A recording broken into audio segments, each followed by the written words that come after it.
Muy buenas tardes a todas y a todos. Muchas gracias y bienvenidos a todos y gracias por acompañarnos en esta nueva actividad extracurricular que organizamos desde la Maestría en Economía y Negocios con Asia, Pacífico e India de la Universidad Nacional de 3 de Febrero. Hoy tenemos una masiva participación debido al interés también que ha despertado la disertante que hoy nos va a acompañar. Para eso le voy a dar paso a el subdirector de nuestra maestría, que también es docente de la UNTREF, investigador de CONICET y es coordinador del Centro de Estudios sobre Asia del Pacífico e India, el CEAPI de UNTREF, para que haga la presentación formal. A todos los invitamos a que cualquier consulta o pregunta que quieran hacer la escriban en el chat para poder compartirlo luego con Inés Capdevila. Y les recordamos que esta es una actividad más de las que organizamos mes a mes desde la maestría, preparando la apertura de la quinta corte en el mes de agosto. El mes que viene vamos a comenzar con las charlas informativas y el proceso de inscripción para abrir una nueva corte en el mes de agosto. Ahora sí, haciendo el saludo de bienvenida, le doy la palabra a Sergio Cesarín para que haga la presentación de este webinar. Hola, buenas tardes. Gracias a todos por participar. Gracias, Ramiro, por la presentación. Bueno, primero y fundamental, agradecerle nuevamente a Inés su tiempo, su dedicación. Lo comentábamos recién, dedicarle tiempo a nuestra actividad, dada su ajustada agenda. Evidentemente, Inés es una especialista altísimamente calificada para darnos a entender, eh, para ayudarnos a interpretar muchos de los temas, de los issues y de los escenarios que hoy están en tensión y conflicto a nivel internacional y sobre todo y fundamentalmente en una de sus derivaciones tal vez más importantes, que es la formación de oportunidades o la creación de oportunidades o, o no. ¿m?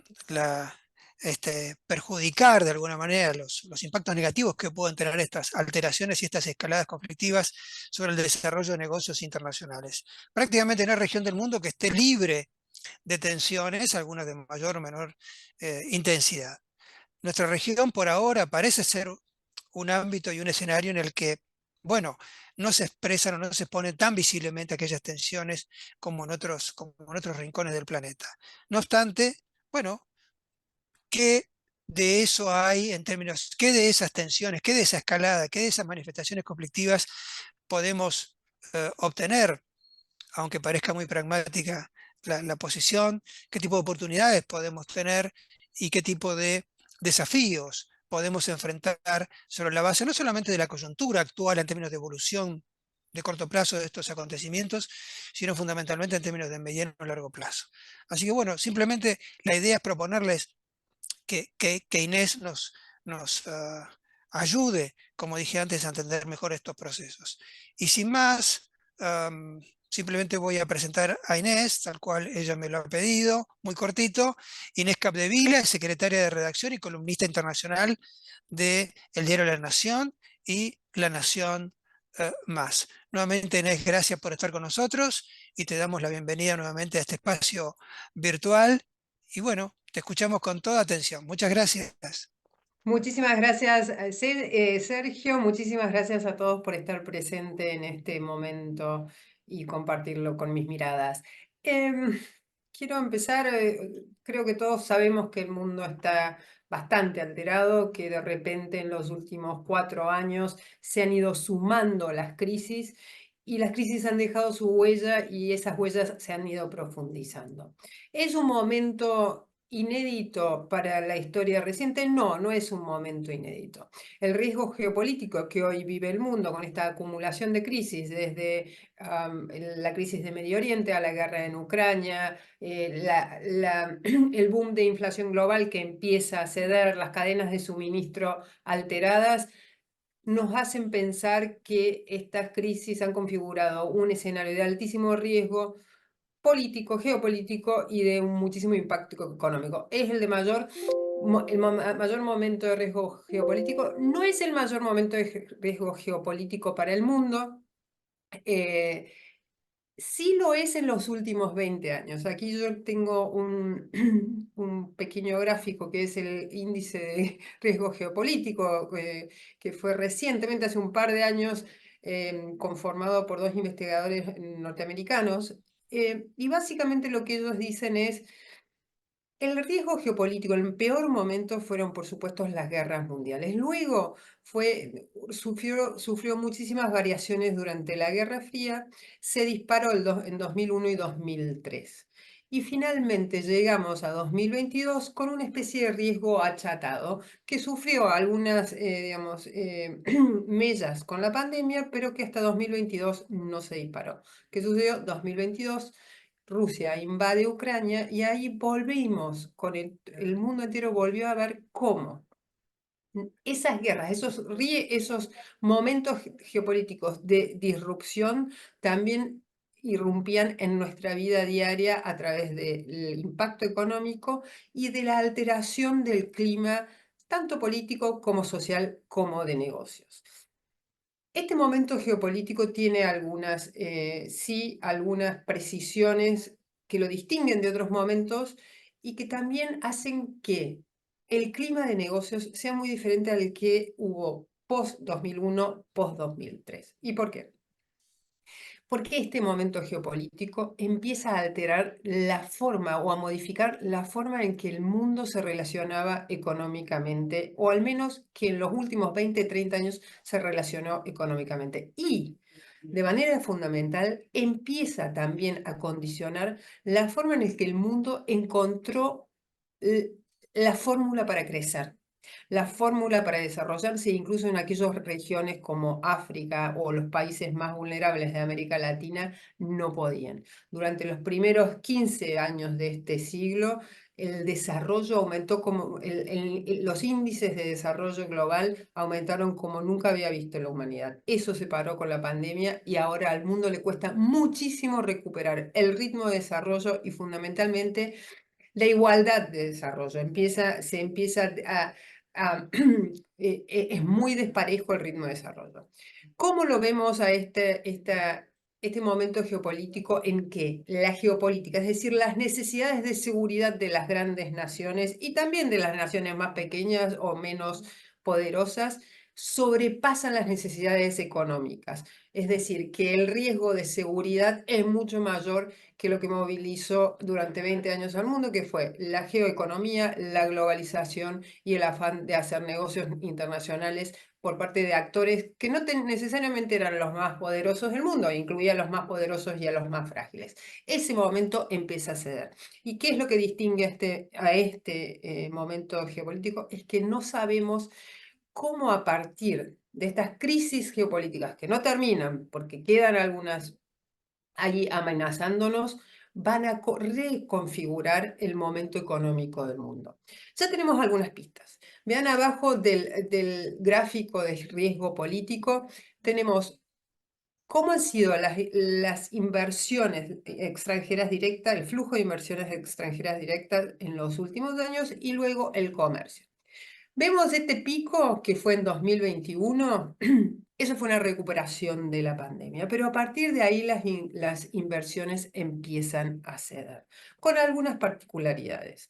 En América Latina, que es la región con menos inversiones extranjeras directas del mundo, y lo ha sido durante varias décadas, esas inversiones, por ejemplo, se concentran. ¿Y cómo se concentran? Se concentran en 2 países esencialmente. Brasil, que se lleva el 40% de las inversiones extranjeras directas de América Latina en 2022 y 2023, y México, que se lleva casi entre el 19 y 20%. ¿Qué nos dice eso? Recursos naturales, por un lado, y el muy inventado nearshoring por el otro. México, como emblema de ese nearshoring, las empresas que buscan acercarse a Estados Unidos, que salen de Asia y busquen acercarse a Estados Unidos por los riesgos geopolíticos, y la búsqueda de recursos humanos para asegurar la seguridad alimenticia y los recursos humanos para los recursos naturales para la transición energética. Y vemos acá en un segundo y muy interesante cuadro de la OCDE, básicamente muestra cómo el comercio se va realineando fundamentalmente en función de la geopolítica. Vemos, el único comercio que crece en los últimos años, o en los últimos 2 años, esto es a través está en función de los cuatrimestres, es el comercio de los bloques geopolíticamente cercanos. Los dos que vemos que decrecen acá son los bloques geopolíticamente, los socios geopolíticamente distantes. Acá ya nos da una pauta de cómo el mundo empieza a repensar esta conexión económica. Hay otros datos que también nos hacen prever un clima muy expectante de negocios y un clima muy expectante en términos de política. En seguridad, el clima no es expectante, el clima es absolutamente alterado y es un poco lo que vamos a ver ahora. Clima económico expectante, sobre todo un clima económico que empieza a cerrarse. 2 datos. En los últimos 2 años se cerraron 5 acuerdos de comercio entre naciones por año. En 2010, en la primera década de este siglo, anualmente, el promedio anual era de 15 acuerdos económicos. Hoy hay 3.000 restricciones comerciales que los países han levantado en los últimos 2 años. Hay una reversión de la fórmula de comercio, inversión, negocio y crecimiento que presenció, que hizo desarrollarse el mundo en los primeros 20 años. ¿Cuál va a ser la fórmula que encuentre el mundo condicionada por estos riesgos geopolíticos? Eso va a tener que ver mucho con cuáles son los riesgos geopolíticos que le esperan al mundo. Y en eso los invito a que me acompañen a marcarles cuáles van a ser los más importantes y qué impacto pueden tener sobre este clima de negocios y sobre la economía global. El primero, obviamente, todos lo vivimos, tal vez algunos lo vimos de forma más lejana, otros de forma más cercana, es por supuesto la competencia entre Estados Unidos y China. ¿En qué momento está hoy la competencia entre Estados Unidos y China? Que ya sabemos que se da en todos los ámbitos, desde el ámbito geopolítico al ámbito comercial, al ámbito financiero, al ámbito cultural y sobre todo desarrollo tecnológico y militar. 2 cosas que yo, en las cuales en un ratito voy a hacer énfasis. Hoy, esta gran competencia, no quieren decirle, ninguno de los dos quiere hablar de enemistad o de rivalidad. ¿Por qué?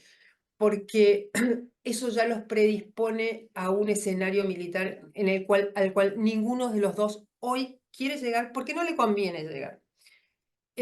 Pero hablan de una especie de competencia estratégica. ¿En qué momento está? Es una competencia gestionada. Hay un parate táctico en esta enemistad que se venía manifestando en declaraciones, en una especie de juego del gato y el ratón militar en el mar de China, en el mar del sur de China y en todo ese rincón de Asia. Y, por supuesto, en la guerra comercial iniciada por el expresidente Trump en el 17. Eso es hoy. El problema acá es cómo va a seguir. Y este cómo va a seguir es muy importante. ¿Por qué? Porque ambos países se han embarcado en los últimos años en una competencia de tarifas, de imposición de tarifas, que está empezando a darle forma al nuevo, a remoldear el comercio internacional. Lo vimos con las tarifas los límites a la venta de componentes tecnológicos por parte de Estados Unidos a China. Lo acabamos de ver con la imposición de la semana pasada que hizo Joe Biden de tarifas a todo tipo de importaciones de vehículos eléctricos de China, de paneles solares, de baterías para autos eléctricos. Esa competencia por digamos, los sectores fundamentales de la economía hoy y mañana para todo el mundo es la que va dándole forma a este nuevo comercio internacional. Empieza con la guerra de tarifas. No sabemos cómo va a seguir. ¿Cómo va a seguir? Depende también de cómo va a ser la relación militar entre ambos. Yo por eso me ocupé de poner un poco el tamaño económico y el tamaño del gasto militar. ¿Y por qué es tan importante el escenario militar? Ayer asumió en Taiwán William Lai, que es el nuevo presidente, un presidente bastante reactivo a China continental, que le dijo directamente en la cara a Xi Jinping en su discurso: no me voy a dejar intimidar por usted, y es un presidente incluso más duro que la anterior presidenta Tsai. ¿Qué nos hace esperar esto? Que las condiciones de tensión militar no cedan. ¿Por qué? Porque China también tiene sus propios problemas internos, encuentra en el acoso militar a Taiwán una gestión de política interna, como también la geopolítica se está transformando cada vez más, y les sirve también a Xi Jinping para crear o alimentar el sentimiento nacionalista. Hay, por supuesto, también toda una justificación histórica, una justificación de la China imperial que quiere recrear Xi Jinping, pero también hay un comportamiento económico aquí. Recordemos, esto ya es un dato muy trillado, que Taiwán fabrica el 90% de los chips del mundo, el 65% de los chips de high tech, que es allá donde está más rezagado China. El escenario militar ahí se compone además por otras fuentes de tensión, que son Filipinas, con ciertos atolones que están siendo rodeados por China.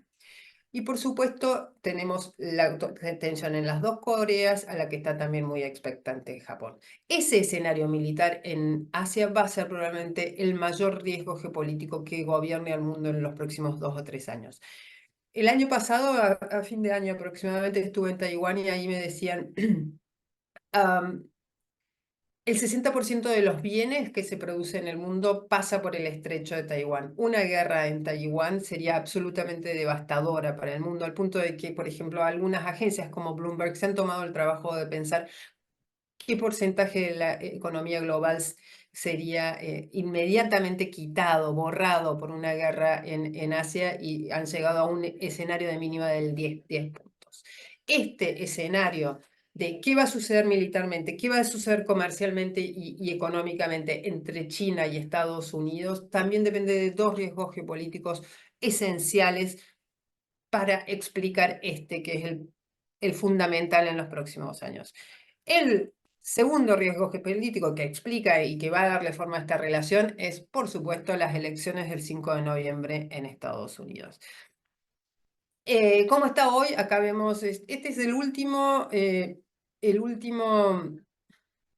poll de polls de Real Clear Politics, y ¿qué nos muestra? Básicamente que Donald Trump en los últimos meses, en los últimos 4 o 5 meses, lleva una ventaja que no logra Joe Biden remontar. Logra acercarse, ciertos datos económicos le han permitido acercarse, pero no todo lo que la Casa Blanca quisiera. ¿Por qué? Porque hay ciertos bolsones de descontento ligados a la economía, ligados a uno de los grandes motivos de descontento global de los últimos años, a su vez creado por un momento geopolítico, que es la inflación global. La inflación en Estados Unidos, pese a que está bastante baja, fue del 3,1, 3,5, entre 3,5 y 3,1% en los últimos meses, sigue afectando en sus variables, en algunas de sus variables, a las clases que necesita sí o sí Biden para ganar. Por ejemplo, las minorías negras, las minorías hispanas, donde en 2020 sacó una ventaja absolutamente rotunda y hoy esa ventaja se achica.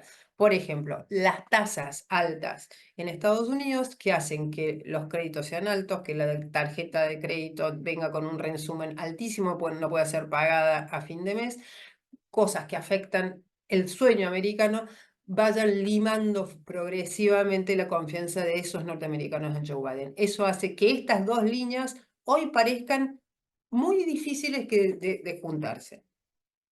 ¿Qué puede suceder entonces si gana Donald Trump las elecciones?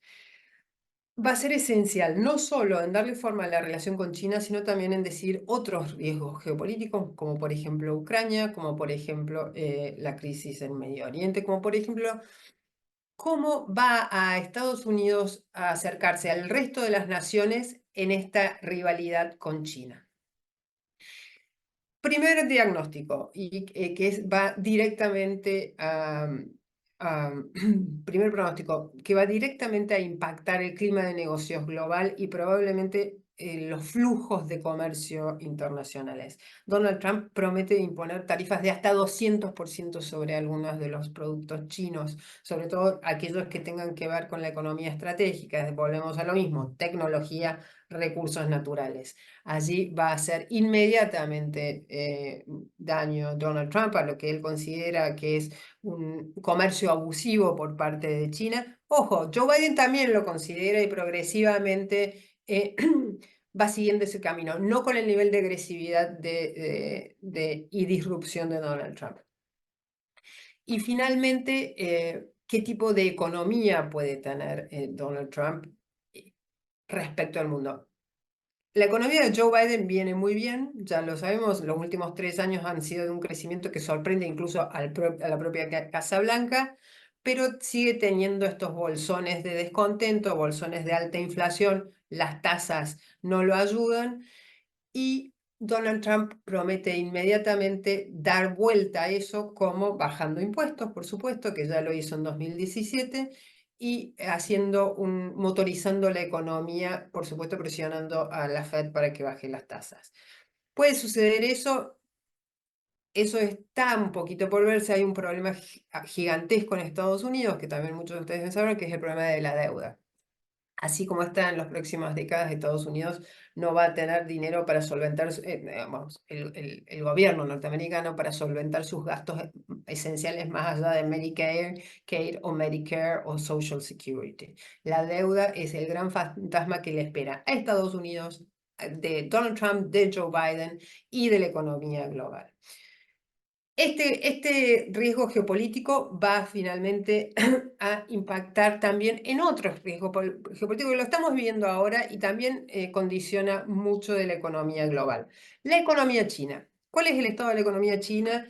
Trata de recuperar ciertos ritmos de crecimiento, sobre todo llegar o superar el 5%, que es un poco la meta que se impuso Xi Jinping para lo que resta de sus probablemente muchos mandatos.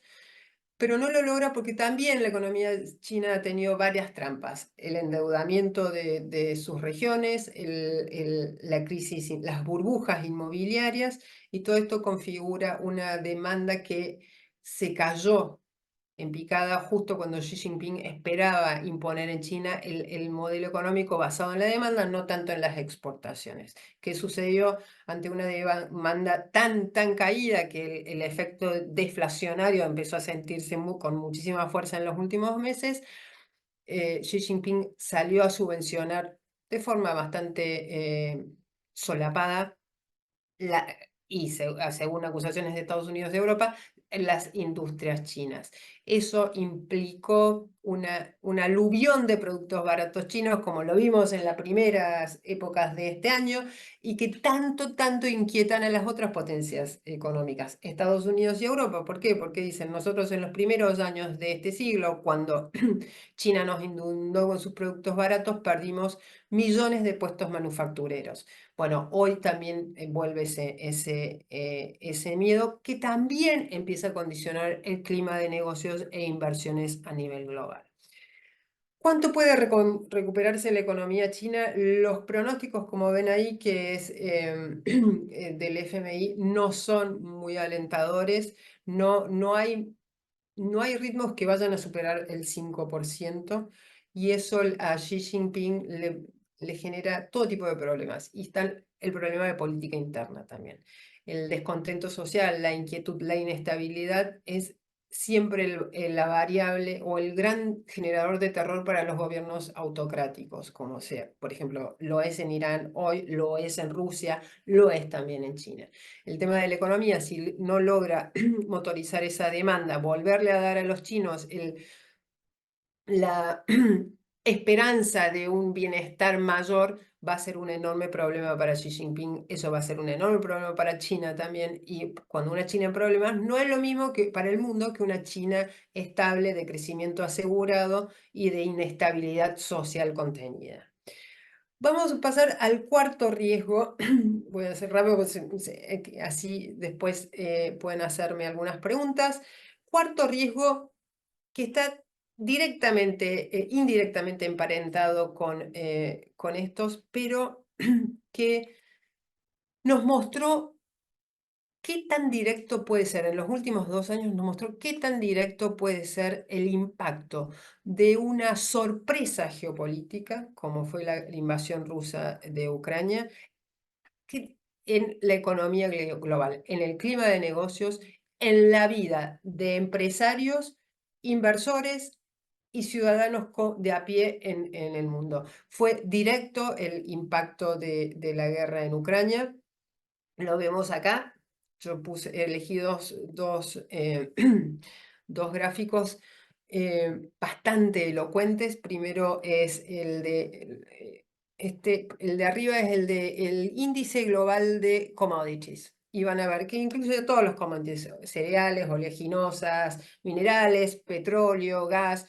Ven cómo se disparan. Nunca en el siglo se había disparado, ni siquiera el petróleo con la guerra en Irak se habían disparado como se dispararon. ¿Qué pasó inmediatamente? Lo que el mundo estaba tratando de evitar con la salida de la pandemia y no podía, que es el gran boom de inflación global. Acá lo vemos, el pico que fue en el 22, 8,7% de inflación global. Cada país lo vivió a su forma, pero y ahí está el impacto directo. A mí me gusta explicar esta guerra porque es muy elocuente sobre cómo el derrame a todo es inmediato.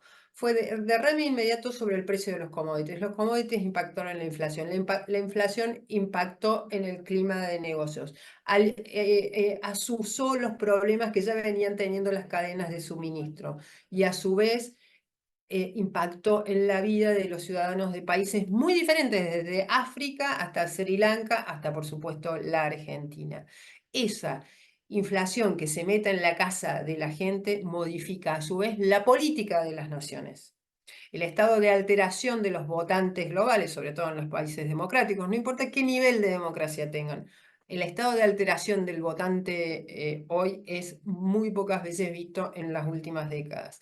Eso también, a su vez, crea un ambiente político que hace que emerjan otro tipo de líderes a los que el mundo no estaba habituado, que van creando sus propias reglas para relacionarse con otros países, y eso modifica también las relaciones de la geopolítica. La geopolítica no es solo los términos de seguridad que persiguen cada nación y que la llevan a relacionarse de tal o cual forma con un país, sino cómo el clima, el escenario político interno también alimenta o no, o desalimenta las relaciones entre actores internacionales o actores no estatales.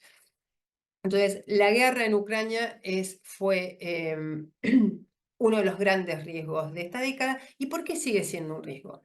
Por varias razones. Primero, estamos ante un Putin completamente envalentonado y eso hace que sea mucho más agresivo. Que sea mucho más agresivo no solo en Ucrania, sino también en bloques que por ahí no son tan visibles. Hoy la presencia de Rusia en África es bastante está bastante reforzada de lo que era hace 4 años. ¿Por qué es importante eso en términos geopolíticos globales? Muy simple, la inestabilidad en Asia, las guerras en África, ¿qué hacen? Provocan oleadas migratorias a Europa. Las oleadas migratorias a Europa, obviamente que miradas desde un punto de vista económico, son un ingrediente de optimismo sobre todo en sociedades que envejecen como las europeas. Pero también están alimentando el fenómeno de la extrema derecha que hoy, en este momento, hace temblar a Europa, sobre todo por la muy probable llegada de un bloque sólido en las parlamentarias de junio. Entonces, ahí vemos cómo todos los factores de riesgo geopolítico se van encadenando para dar un clima de negocios, un clima económico, un clima sociopolítico que está alterando fundamentalmente el mundo y que le da a un mundo expectante de actores económicos y políticos expectantes, le da un enorme nivel de incertidumbre que no teníamos con otros momentos de alto riesgo geopolítico, por ejemplo, el 2001. ¿Por qué? Porque ahí el mundo se alineó detrás del problema de seguridad de Estados Unidos. Pero era un problema de seguridad que sí, podía impactar en el precio del petróleo, pero fue el único problema que hubo que anticipar. No hubo otros problemas como hoy están emergiendo.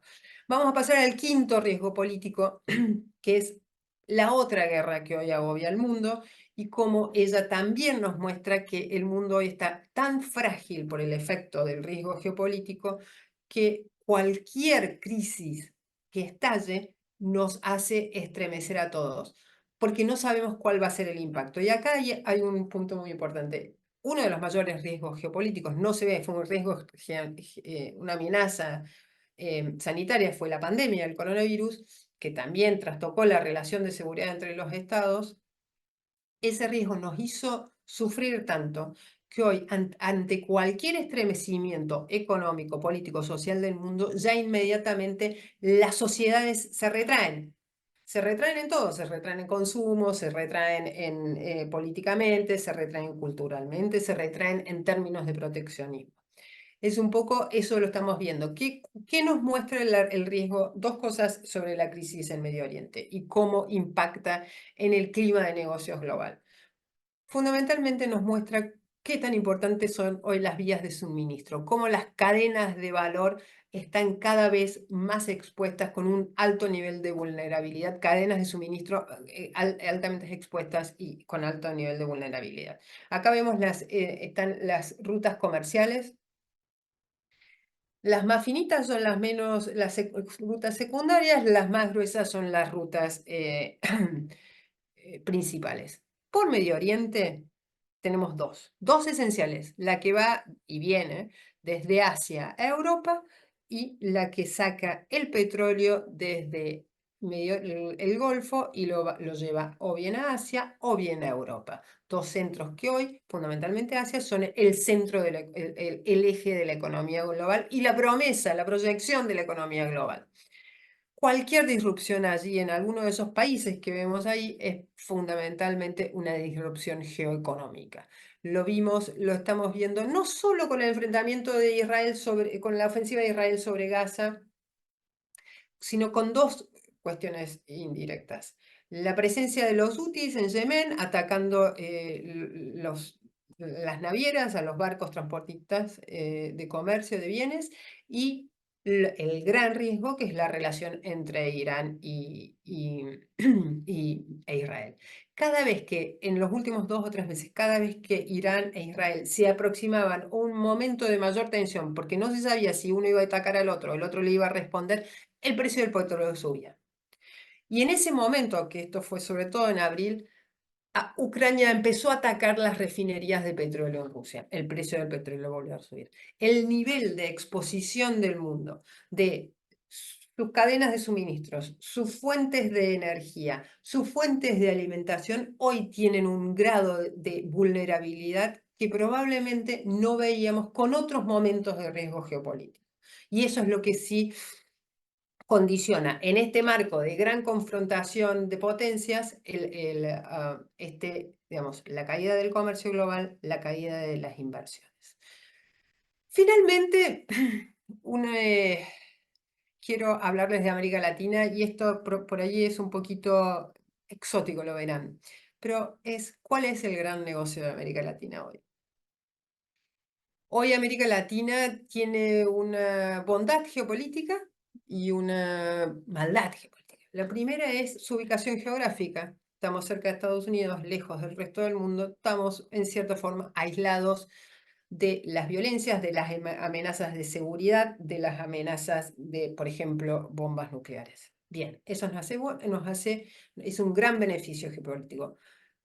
Los perjuicios geopolíticos es que somos cada vez más intrascendentes. Somos intrascendentes hacia afuera, como ya dije, somos la región del mundo con menor cantidad de inversión extranjera directa, que además se la llevan 2 países fundamentalmente, y tenemos un problema que es un problema geopolítico, no geopolítico tradicional, entendido digamos, en función del enfrentamiento entre 2 potencias y sus necesidades e incentivos de seguridad, sino en la amenaza transnacional, que es hoy el mayor problema de América Latina, y es el avance del narco en la región. Yo aquí tengo mucho para decir, pero quiero empezar por una anécdota. Hace un año aproximadamente, hablando con un CEO de tal vez la empresa mayor exportadora de Argentina, que tienen plantas en el Gran Buenos Aires y en el resto de la provincia de Buenos Aires, me decía, para mí es muy difícil conseguir obreros, operarios, porque es prácticamente imposible para mí competir con los sueldos, tener sueldos competitivos para lo que ellos ganan, los jóvenes sobre todo ganan siendo soldaditos del narco. En ese momento, esto fue aproximadamente enero del año pasado, me decía, yo a un operario le pago, tiene un sueldo base de 1 millón, 1,5 millones, altísimo, obviamente. ¿Pero por qué? Porque un soldadito en una semana o en dos hace entre 500.000 pesos y 1 millón de pesos. Es imposible competir. Esa es la presencia de narco. Esa es el grado de intromisión, de condicionamiento y de proyección a futuro de los narcos, de la violencia y de la influencia narco en América Latina. Lo pensamos siempre, sobre todo en Argentina, lo pensamos como problemas encapsulados, sobre todo en Rosario o en algunas partes del Gran Buenos Aires. Bueno, así empezó en México, como un problema encapsulado. Así empezó en el mapa que tengo acá, Ecuador, como un problema encapsulado. Pero en tanto y en cuanto los gobiernos de la región, que están absolutamente desintegrados, el nivel de descoordinación de los gobiernos es prácticamente inédito por lo bajo en las últimas décadas, esta amenaza transnacional, esta realidad de violencia transnacional no va a hacer más que crecer. ¿Y cuál es el problema? El problema no lo marco yo, lo marcó el último informe, el último review de proyecciones económicas del Banco Mundial, el de abril pasado, que le hizo todo digamos, moldeó su informe en función de esto. Dice, básicamente el gran problema de América Latina hoy es el avance de la violencia narco. ¿Por qué? Porque América Latina hizo un gran trabajo no Argentina, pero el resto de América Latina, en contener, digamos, sus problemas macroeconómicos. Los revirtió y los solidificó y transparentó. Pero en tanto y en cuanto los gobiernos no logren combatir, no tanto en términos de seguridad, sino en términos sociales, y de anticipar el crecimiento del narco, las condiciones de negocios para América Latina van a ser inexistentes. ¿Por qué? Porque esto ataca a la infraestructura, ataca a la confianza, a la credibilidad y confianza que genera un país hacia afuera, ataca fundamentalmente a la capacidad de generar fuentes de capital humano, ataca la productividad. En este escenario económico, América Latina, dice el Banco Mundial, no lo digo yo, deja de ser un escenario, una región atractiva para las inversiones globales o para los negocios globales. Entonces, las amenazas de seguridad no solo son las tradicionales, no solo la guerra entre potencias o la rivalidad entre potencias, no solo la disrupción del comercio global, o el decaimiento de la inversión global o la disrupción de las cadenas de suministro. La amenaza también está en el surgimiento de actores paraestatales y en la caída de la capacidad de los estados. Estas peleas entre presidentes, que cada vez hay más en América Latina, y no tiene que ver si son de izquierda o de derecha, es simplemente el carácter de los presidentes. ¿Por qué? Porque son presidentes outsiders elegidos por el enojo del pueblo, no hace más que alimentar esta descoordinación. Ante eso, lo que crece no es solo la falta de credibilidad de América Latina, sino también la influencia narco. Estos son los grandes riesgos políticos que hoy le dan forma al clima de negocios, le dan por supuesto que hay oportunidades en todos los riesgos geopolíticos. Por ejemplo, cuando irrumpió la crisis, la guerra en Ucrania, cuando invadió Rusia a Ucrania, los precios de los cereales y las oleaginosas se dispararon. ¿Por qué? Porque eran dos grandes productores, Ucrania y Rusia. Ganaron inmediatamente Argentina y Brasil, pero también dentro de esas ganancias nacionales hay también enormes riesgos. Lo fue para la Argentina. Los países vulnerables, entre ellos la Argentina, también pierden por otro lado. Ganamos por la exportación de cereales y por cómo sus precios habían subido, perdimos por los precios de la energía que tuvimos que importar. Es decir, que por lo general, a mayor riesgo, menores oportunidades para el mundo en general. En particular, hay, por supuesto, bolsones de oportunidades de negocios, oportunidades comerciales, oportunidades financieras, pero cae el nivel de inversión, cae el nivel comercial.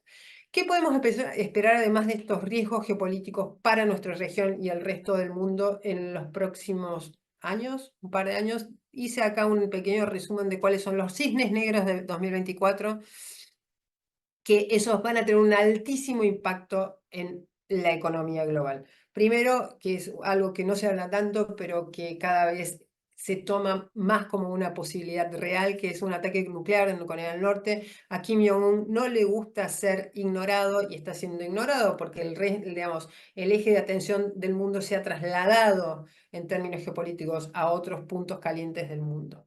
Un ciberataque fulminante, esto tal vez el grado de interconexión digital de la Argentina es grande, pero no es tan grande como es en los países más desarrollados, donde la vida depende prácticamente en su totalidad de la digitalización. El impacto fulminante de algo así sobre no solo el momento económico y comercial de un país, sino en su credibilidad y proyección de seguridad a futuro es gigantesco. La amenaza terrorista global, esto no suele ser en las grandes calificadoras de riesgo o en las grandes agencias que estudian el riesgo político, no lo toman como un hecho de altísimo riesgo político, pero sí tiene la capacidad de debilitar ciertos, digamos, tejidos sociales y de seguridad hacia adentro de las naciones, que eso vemos que cada vez tiene más impacto en cómo se relacionan los países. Y finalmente, dos gobiernos. El de Modi está en elecciones. ¿Y por qué pongo India? India es la gran historia de crecimiento hoy. Tiene una relación con el mundo particular en términos económicos, muy particular, pero es la gran historia de crecimiento. 7% viene creciendo en promedio en los últimos años. Se proyecta que va a seguir así. Va a ganar las elecciones Modi muy probablemente. El tema ahí es lo que nos muestra el riesgo de autocratización de los países y cómo eso se transforma también en una variable de inestabilidad. Y acá quiero hacer un pequeño asterisco porque lo que vemos es cada vez más populismos en el mundo y a la vez que hay más populismos de izquierda a de derecha y con diferentes grados de autocratización, también vemos más estudios sobre ellos y todos los estudios hay una coincidencia ya muy evidente, que es que el populismo por lo general tiene ritmos de crecimiento mucho menores a las democracias liberales. Finalmente, un último riesgo que es, ¿vamos a tener una guerra en América Latina? El 28 de julio hay elecciones en Venezuela, tal vez las haya, tal vez no las haya, veremos qué hace Maduro. Pero si Maduro pierde o si Maduro suspende las elecciones y eso crea un enorme clima de inestabilidad, no les extrañe ver que apele siempre, como apelan los autócratas, a la amenaza externa, lo hizo ya Putin, e invada el Esequibo, la región de Guyana, donde recientemente se descubrió petróleo y hace que ese pequeño país esté creciendo casi el 25% anual. Esos en mayor o menor medida también van a afectar la economía global, cómo lo vivimos nosotros, cómo lo viven los grandes inversores, los grandes empresarios o los pequeños emprendedores que buscan oportunidades de negocios en todo el mundo. Espero que no les haya aburrido, espero que me puedan haber seguido y bueno, ahora si quieren puedo responder algunas preguntas. Buenísimo, Inés, te agradecemos mucho, has dejado muchísimo material, yo anoté muchísimas cosas, pero no quisiera abusar y preferiría, Ramiro, si te parece, le damos el paso a los participantes. Me parece que ya hay algunas preguntas en el chat y bueno, nada, me parece que priorizaríamos a ellos, ¿no? Para comentarios y preguntas. Perfecto, sí, los invitamos a los que no lo han hecho que escriban sus consultas en el chat que tenemos habilitado, grupal, ahí pueden expresar sus consultas. FG, no tengo el nombre, pero le agradece a Inés por la exposición y un poco relacionado con lo último que estaba mencionando, con las amenazas para que América Latina no sea atractiva, dice, ¿cuáles son los riesgos de este escenario mundial para el comercio exterior de la Argentina y la llegada particularmente de inversiones directas extranjeras?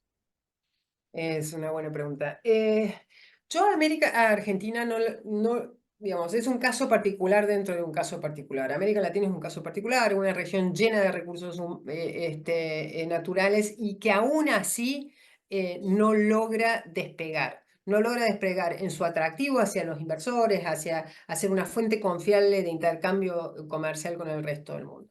En ese escenario de América Latina, en esa irrelevancia controlada de América Latina, Argentina es un actor cada vez más irrelevante.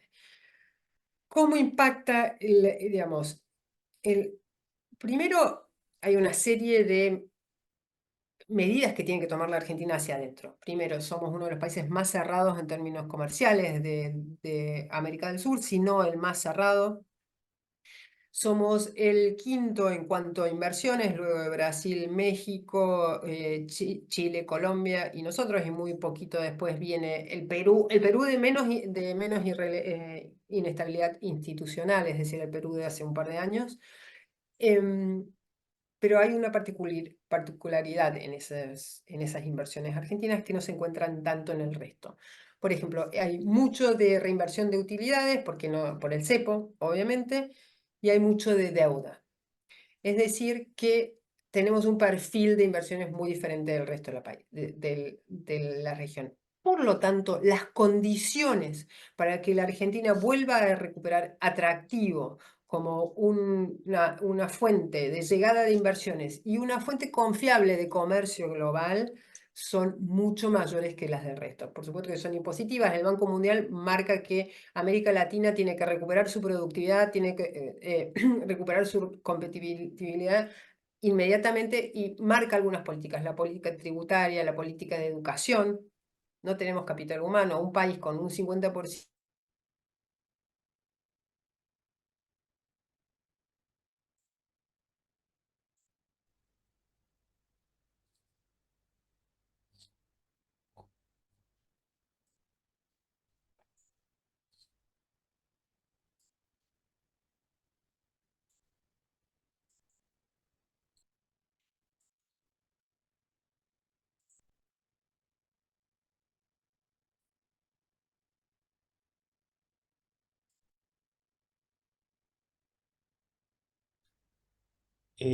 Perdimos la Tenemos, conexión, ¿verdad? Sí, a sí, mí sí, se me tenemos un cortó el problema. audio. Sí, sí, tenemos un problemita con... Hola Ahí, Inés, ahí, ¿estás ahí ahí? la recuperamos, sí, sí. Estás muteada. Acá estoy. No sé Bien. qué Ahora pasó, sí. perdón. Se me puso negro en la pantalla y desaparecieron todos. Entonces, las condiciones para que la Argentina vuelva a recuperar cierta capacidad de atraer oportunidades de inversión, de ser una oportunidad de inversión, más allá de la cantidad de recursos naturales que tenga, más allá de los nichos como el litio, son muy altas las condiciones de recuperación de la Argentina para eso. Medidas públicas, medidas a largo plazo como la educación, medidas de reconstrucción de la estructura fiscal y tributaria y por supuesto una cuestión básica que hace falta también, que tiene que ver un poco con el tono político, es cómo el país se relaciona con el resto de los países. Y ahí también hay varias fallas que hay que empezar a solucionar. Bien, una duda que me quedó particularmente a mí sobre algo que mencionabas al final de tu alocución, que tiene que ver con el índice de crecimiento de las autocracias comparado con regímenes democráticos. Lo mencionaste así al pasar, pero como para dejarlo bien en claro, que esto está demostrado, digamos, históricamente que Está crecen a menor. demostrado históricamente, no tengo bien los números, pero si querés podemos hablar de ciertas, saquemos a China, Sí, pero ojo, no es la misma la China, vos fíjate, y esto es completamente, no es una observación científica o validada por una investigación, vos fíjate que la China que más se autocratiza, que es la China de Xi Jinping de los últimos años, es la China que empieza a decrecer también en economía. Hay un montón o desacelerarse. Hay un montón de factores. El factor demográfico, el factor geopolítico que replantea su relación con Estados Unidos, un Estados Unidos mucho más agresivo con China a partir de Trump y que lo mantiene Joe Biden. Una Asia que también se replantea su relación con China y China no quiere dejar de ser el actor central y a veces le cuesta. Entonces, Hay un montón de datos que explican esa desaceleración económica, pero también la autocratización creciente de Xi Jinping, que es un presidente que acumula cada vez más y más poder y cuyo poder llega a todas las estructuras económicas de China. Por ejemplo, eh, las empresas pequeñas de las regiones más remotas. Una de las causas de la caída de las inversiones en los últimos 2 o 3 años a nivel global es cómo cayeron las inversiones en China. Te diría que casi todos los informes, sea el de la OCDE, de la UNCTAD, la explican por ahí al estancamiento de las inversiones. No te escucho. El desincentivo al capital externo, Inés, también es un Exactamente, factor bueno, muy importante por todo lo que fundamental. tiene que ver, digamos, se retroalimenta por esta visión, esta posición de liderazgo más autocrático, autoritario que tiene Xi Jinping, digamos, ¿no? Las leyes de seguridad nacional, las leyes de protección de la propiedad interna, al priorizar a las empresas estatales o nacionales por sobre las extranjeras. Bueno, los europeos están que trinan con eso, ¿no? Y los americanos también. Pero nada, ese es un punto también que ha desincentivado muchísimo la llegada de capitales externos, ¿no? Y eso tiene que ver con cómo Xi plantea, digamos, el Estado en relación al resto de la sociedad. Es el Estado o nada, básicamente. Y él es el Estado. Y ese control férreo se mete en cada rincón. Obviamente que es un clima de negocio que no ayuda al crecimiento. O sea, tal vez el ejemplo más acabado de cómo las autocracias se transforman no en solo riesgos globales, sino en riesgos económicos para sus propios países, es por supuesto Venezuela. Venezuela entre 2013 y 2018 perdió el 80% del valor de su economía. En 2013 asumió Nicolás Maduro. Bueno, es tremenda cifra. ¿Tenemos otras preguntas? No, Sergio, no. Si te parece ya, y también por el tiempo que disponemos, con unas reflexiones finales tuyas y de Inés, sí, muy brevemente, porque bueno, volviendo un poco a lo que mencionaba recién sobre China, yo tengo ciertos temores respecto a la China post-sí, digamos, ¿no? Pero bueno, ese será un capítulo que tengamos que debatir tal vez en otro contexto. Sí. Pero la estabilidad de esa China es complicada. A ver, primero, escuchándote, uno... Te interrumpo, Sergio, porque hay una pregunta de Fabián, para no dejarla de lado. Bueno, dale. Sí, pero le pregunto a Inés brevemente cómo cree que impacta la salida de Argentina de los BRICS, ¿no? En cuanto a las oportunidades comerciales, si tiene alguna influencia. Yo no creo que lo impacte directamente en la salida del BRICS, porque los BRICS tampoco eran un foro, no eran un bloque comercial. Por lo tanto, yo creo que le impacta de otra forma, que es la falta de credibilidad de las decisiones estratégicas o los vaivenes estratégicos de la Argentina. Creo que ahí impacta, por un lado, y por el otro lado, la imposibilidad de Argentina, porque da bandazos de política exterior, va de un lado, va al otro, de encontrar el lugar justo para poder relacionarse con todos estos bloques geopolíticos. La Argentina necesita de todos, porque está quebrada en muchas formas. Y eso creo que la afecta mucho más que la salida en particular del BRICS. Perfecto. Ahora sí, Sergio. Simplemente, muy rápido. No sé, me parece que para quienes solemos pensar más en términos de estabilidad global, me parece que de acuerdo a lo que dice Inés, tenemos que acostumbrarnos más a priori o conceptualizaciones previas que hablen más de pensar estos escenarios a nivel internacional desde el punto de vista de los desequilibrios estables, más en términos de estabilidad, ¿no? Como permanente, una dinámica donde los desequilibrios evidentemente se interrelacionan, vinculan y nos vinculan a nosotros como ciudadanos, que es algo que muy importante, de manera muy importante puntualizó, ¿no? Esto que a veces se parece como supraprocesos que están lejos de nuestra vida y de nuestro entorno, realmente tienen un impacto directo, bueno, de la forma más mundana, como es el aumento de los precios de los alimentos, por ejemplo. Me parece que obviamente en todo lo que has planteado hay conceptos que se están trabajando durante los últimos tiempos, de globalización, el concepto de autonomía estratégica. Viste que en muchos documentos aparece aparecen estos debates de linking o de link y de Ujú. risking, digamos, Sí, ¿no? sí. Los, De-risking, decoupling, claro, de todo, sí. Kaplan, todos aparecen, digamos, Ujú. mixturados en una interpretación sobre, bueno, una evaluación sobre estos riesgos y cómo minimizar los impactos de estos riesgos. Yo creo que es un debate fantástico, me parece Sí. interesantísimo, realmente, nada, me parece muy rico, me parece muy, muy, muy rico. eh, y sobre todo, también me parece en un contexto de aparentemente incapacidad de resolución multilateral de varios de estos conflictos. Bueno, Eso, esto, perdón que te interrumpa, sí, sí, por una de favor. las cosas que define al mundo hoy y que agrega peligrosidad a ese riesgo político es que la incapacidad del mundo de resolver los problemas. Estos conflictos de los que venimos hablando, la guerra en Ucrania, la ofensiva de Israel sobre Gaza, eh, la tensión permanente en Asia, son conflictos que el mundo no logra resolver y que van a ir creciendo. Por eso se van sumando los efectos económicos del riesgo político, porque ningún problema se resuelve. Y esto tiene que ver con la incapacidad de trabar relaciones consistentes y que apunten a un determinado objetivo entre grandes potencias y entre países menores.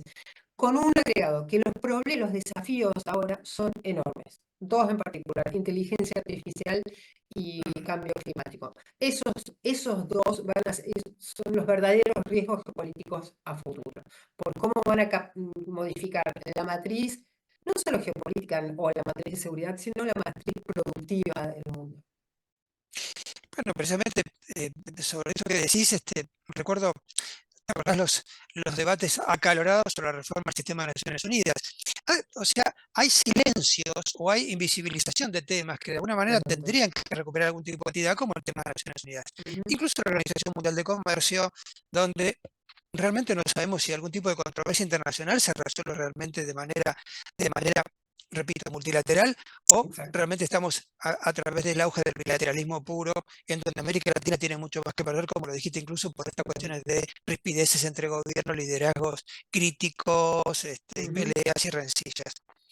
Y lo último, bueno, en esta crisis multilateralismo creo que algo mencionaste, por supuesto, que es esta propensión de actores o de los actores, aquellos que tienen más poder relativo, de esta propensión a tratar de resolver por medios militares aquellas cuestiones que no pueden resolver a través del uso de la diplomacia o de la puesta, digamos, en juego de los instrumentos más complejos o más complejos que pueda tener la diplomacia.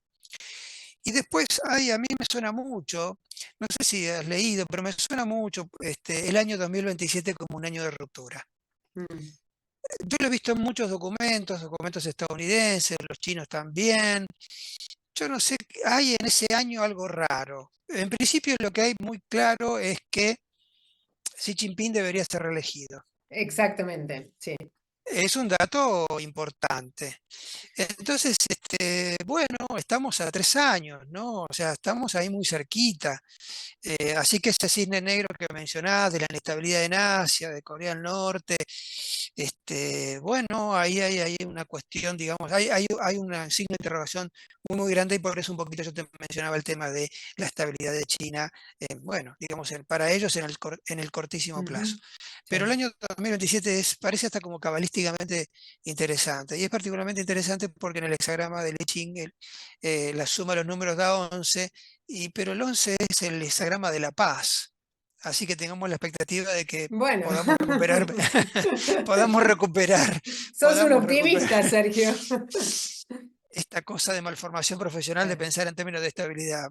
Pero ahora que me dejaste con la duda, me parece que hay que reconceptualizar varias cosas y, como Ujú. dije antes, pensar más en cuestiones de convivir con estos desequilibrios. En Taiwán están absolutamente convencidos de que Xi Jinping va a tratar de invadirlos antes de 2027, antes de que Eh, termine su próximo mandato. Acá hay una Ujú. ventana de inestabilidad, al menos en esa parte del mundo, bastante, bastante complicada. Ujú. Así Sí. que, bueno, agregar un poquito de sal a lo que mencionaste y de pimienta a lo que mencionaste en términos de riesgos. Yo creo que estamos ya en tiempo, no queremos abusar de tu próximo compromiso y quitarte más tiempo, agradeciéndote nuevamente la disposición, el tiempo que hayas respondido y esto de manera personal, que hayas respondido tan rápidamente a mi invitación. Me dijiste que que lo hacías con todo gusto. Eso te lo agradecemos profundamente, Carlos Moneta, que hoy no ha podido estar, Ramiro y yo, que somos el Ujú. tridente que trata de gestionar esta maestría y este posgrado. Y agradecerle, por supuesto, a todos los participantes que hayan estado presentes y que realmente has convocado, creo que ha sido el webinar que más asistentes hemos tenido, con Bueno, lo cual habla de tu profesionalismo y tu idoneidad para el tratamiento de todos estos temas. muchísimas gracias a todos, sobre todo a vos, Sergio. La verdad que me encanta participar de las charlas con ustedes. Espero no haberlos aburrido a todos los que se han Para sumado a nada, este para webinar nada. y mil gracias a todos. Bueno, muy bien, muy bien. Buenas tardes, Gracias. buenas noches. Hasta Gracias, luego. adiós, hasta Hasta luego. luego, Ramiro. Hasta luego, Sergio.